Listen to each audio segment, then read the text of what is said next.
2026 సంవత్సరం మార్చి నెల 7వ రాశి తులారాశి. ఈ తులారాశి ఫలితాలు ఎట్లా ఉంది చూద్దాం. ఈ తులారాశికి వచ్చేప్పటికల్లా 4 గ్రహాలు బాగున్నాయి. శని, రవి, గురువు, కేతువు 4 గ్రహాలు పూర్తిగా బాగున్నాయి. చదువుకునే విద్యార్థులకి విద్య బాగా వస్తుంది. మంచి ర్యాంకులు సంపాదిస్తారు.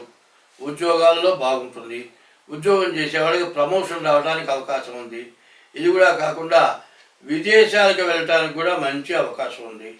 మరి చదువు, విద్య, ఉద్యోగం, విదేశీయానం వీటికి అన్ని విధాలు బాగుంది. ఈ శని బాగుండటం చేత మోటార్ ఫీల్డ్ వాళ్ళకి బాగుంది. మోటార్ ఫీల్డ్ అంటే ఇనుముకి సంబంధించిన వ్యాపారాలు ఏవైనా కావచ్చు. ఇనుముకి సంబంధించిన మెకానికల్ వర్కర్స్ అవుతారు, వాళ్ళకు కూడా బాగుంది. 2 వీలర్స్, 4 వీలర్స్ ఇవి కూడా ఇనుముకి సంబంధించినవే. ఈ ఇనుముకి సంబంధించిన వ్యాపారాలన్నీ కూడా అన్ని విధాలు కూడా బాగుంది. ఇనుము అంటే స్టీల్ కూడా ఇనుములోనే కలుస్తుంది. స్టీలుకి సంబంధించిన వ్యాపారాలు కూడా బాగున్నాయి. తర్వాత రవి బాగున్నాడు. ఈ రవి బాగుండటం చేత ఏమవుతుందంటే మంచి కీర్తి ప్రతిష్టలు వస్తాయి. సూర్యుడు బాగుంటే మరి దేశ విదేశాల్లో కూడా మంచి పేరు, కీర్తి రావడానికి అవకాశం ఉంది. విదేశాలకు వెళ్ళేటట్లయితే విదేశాల్లో తగినటువంటి ఉద్యోగాలు రావడానికి పూర్తిగా అవకాశం ఉంది. తర్వాత కేతువు ఏకాదశంలో ఉన్నాడు. ఈ కేతువు ఏకాదశంలో ఉంటే మంచి జ్ఞానాన్ని కలుగజేస్తాడు.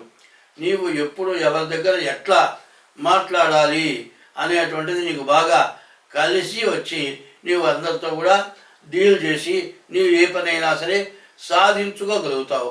ఒక్కోసారి ఏమవుతుంది, మన జాతకం బాగుండలేదనుకోండి, సత్యం చెప్పినా కూడా నమ్మరు. ఒక్కోసారి ఏమవుతుంది, నువ్వు అమ్మే వస్తువుని డబల్ రేట్ చెప్పినా కొంటారు. అట్లాగే బాగున్నప్పుడు ఏదైనా మంచి జరుగుతుంది. అయితే కేతు వల్ల మంచి జ్ఞానాన్ని కలుగజేసేవాడు, మంచి స్వభావాన్ని కలుగజేస్తాడు. ఏకాదశంలో కేతుశ్చికి ధ్వజోధూమ్ర ఉత్పాతో బహురూపకృతు. కేతువు బాగుండినప్పుడు చేయరాని పనులన్నీ చేస్తాడు. అసలు పిచ్చివాళ్ళగా తయారైపోతాడు. కేతువు బాగుంటే మంచి జ్ఞానం కలిగి ఉంటాడు. అతను అందరికీ కూడా మేలు చేయగలుగుతాడు. అన్యాయమైనటువంటి డబ్బు సంపాదించడానికి ఇష్టపడ్డాడు. న్యాయమైన సంపాదన సంపాదించి న్యాయంగా బతకగలుగుతారు. న్యాయంగా బతకడమే కాదు, ఎక్కడికి వెళ్ళినా అపజయం అంటూ లేకుండా అన్ని విధాలా బాగుంటారు. ఇది ఎప్పుడు కూడా చాలా బాగా ఉంటుంది. కాబట్టి ఈ కేతు వల్ల కూడా చాలా బాగుంది.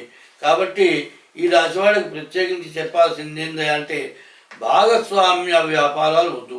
భాగస్వామ్య వ్యాపారాలు చేయాలంటే వాళ్ళకి మీకు కూడా బాగా జాతకం కలిసిందా లేదా చూడాలి.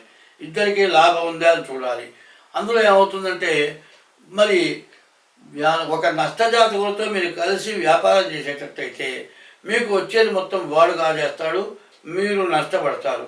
ఇట్లాంటి సమస్యలు వస్తాయి. కాబట్టి జాయింట్ వ్యాపారాలు పనికిరావు. నిత్యావసర వస్తువులు జాగ్రత్తగా అమ్ముకోవాలి. నేను చెప్పినటువంటి ఇనుముకి సంబంధించినవి పూర్తిగా బాగుంటాయి. విద్య, పుస్తకాలు, గ్రంథాలకు సంబంధించినంతా కూడా బాగుంటుంది. బిల్డర్స్కి బాగుంది. బిల్డర్స్కి బిల్డింగులు కట్టి అమ్మే వాళ్ళకి, తర్వాత ఇంటికి సంబంధించినటువంటి శానిటరీ కానీ మరి సాఫ్ట్ ఇవి ఇంటికి సంబంధించిన దర్వాజాలు, తలుపులు, కలప, ఇటుక, సిమెంటు, ఇసుక ఇట్లాంటివన్నీ కూడా బాగా పనికొస్తాయి. అయితే ఈ రాశి ఎట్లా ఉంటుంది అంటే చిత్త 3-4 పాదాలు, స్వాతి 4 పాదాలు, విశాఖ 3 పాదాలు కలిసి తులారాశి వస్తుంది. బాగా చెప్తున్నాను. ఇప్పుడు చిత్త 3-4 పాదాలు, స్వాతి 4 పాదాలు, విశాఖ 1, 2, 3 పాదాలు కలిసి తులారాశి. ఈ తులారాశికి తులా వృషభయోర్ భృగు శుక్రుడు అధిపతి అయినాడు. ఈ శుక్రుడు చాలా బాగున్నాడు. ఈ శుక్రుడు బాగుండటం చేత ఇల్లు, ఇంటికి సంబంధించినటువంటి వాళ్ళు, తర్వాత భార్య గృహస్థాశ్రమ ధర్మంలో భర్తకి భార్య చాలా ఉపయోగపడుతుంది. ఆమె చెప్పింది బాగా నువ్వు చేసినట్లయితే నీకు అన్ని విధాలా కలిసి వస్తుంది.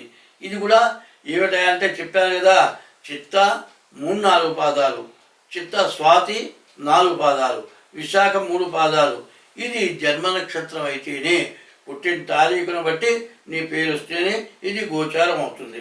కాబట్టి ఇది కరెక్ట్ అవునో కాదో చూడాలంటే పుట్టిన తారీఖు, నెల, సంవత్సరం, టైము కావాలి. ఇది గోచారం, ఇది 25 వంతులు జరుగుతుంది. గ్రహచారం అంటే 75 వంతులు జరుగుతుంది. కాబట్టి దీని ప్రకారం చేసుకుంటే అన్ని విధాలా బాగుంటుంది. స్వస్తి.